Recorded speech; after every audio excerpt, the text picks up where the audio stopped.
And from a campaign perspective, Elise, you understand this part of the country. Obviously, we talk often about the fact that you're from Mississippi, not so far away from Georgia. And look, I think 1992 is interesting for a couple of reasons. One is Bill Clinton talked a lot about national security to those voters in southern Georgia, but also it was also breathtakingly close. I think 14,000 votes, fewer than 14,000 votes is what he won by. So how does a campaign best spend its time and money in an area like that?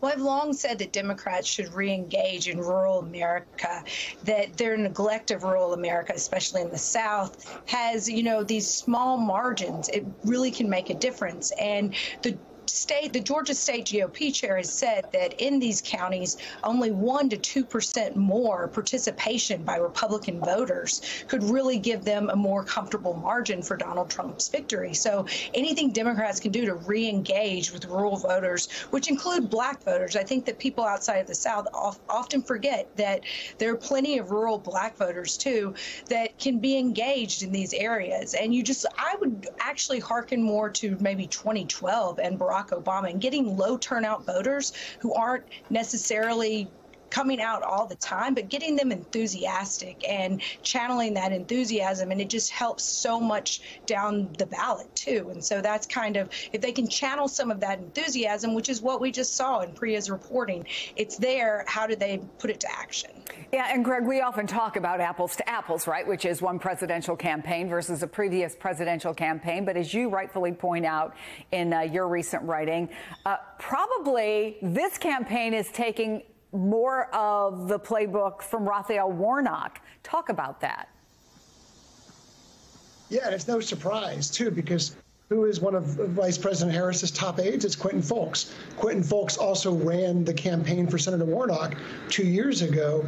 Senator Warnock, by the way, is from Savannah. And so part of that campaign's ethos, part of its very being, was going outside of Metro Atlanta. Of course, you have to drive up the score in Metro Atlanta. You can't win without that. But you also can't win in Georgia as a Democrat without also cutting into those Republican margins in other parts of the state. And that's how he narrowly defeated Republican Herschel Walker in a year that every other Republican statewide contender won, including Governor Brian Kemp. So he won with the help of those swing voters that voted for both Warnock and Kemp. And frankly, Vice President Harris will need that contingent of voters' help again, and many of them live outside of Metro Atlanta. So I wonder what you're going to be watching for, Greg, when they make their trip and they go, and I know that you'll be talking to folks. What will give you an early indication that they're making some progress? Well, activists and party leaders in this part of the state say they want to hear about Georgia's #1 industry, which is agriculture. There hasn't been as much of that, obviously Metro Atlanta, it's not top of mind for so many people, but of course it is the #1 industry in the state. And so they want to hear the plans from Vice President Harris and her running mate, Tim Walz, on how they would propel the industry going forward. They also just like the attention because, again, this is a long neglected part of the state. Where not so long ago, even statewide contenders hardly came here.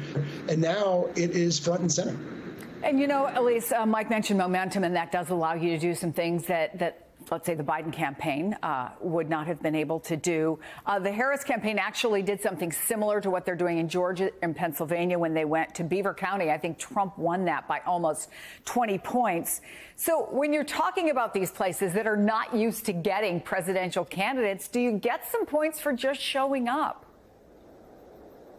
Absolutely. This is, in general, with the American political system, it kills me that so few states actually get attention within the country. And so spread out the love, engage everyone. And it shows that you think that rural voters matter, that going to where they are and meeting them and hearing their concerns. And I think that this is where the vice presidential pick, Tim Walz, is a great candidate to really engage. He's someone who rural voters can relate to. He reminds me of, a dad from home who can fix anything and isn't scared to wear his overalls and hang out and watch some football. And so it's just a more relatable look. It really helps her as a California prosecutor background to have someone like Walz who is from a more small town background.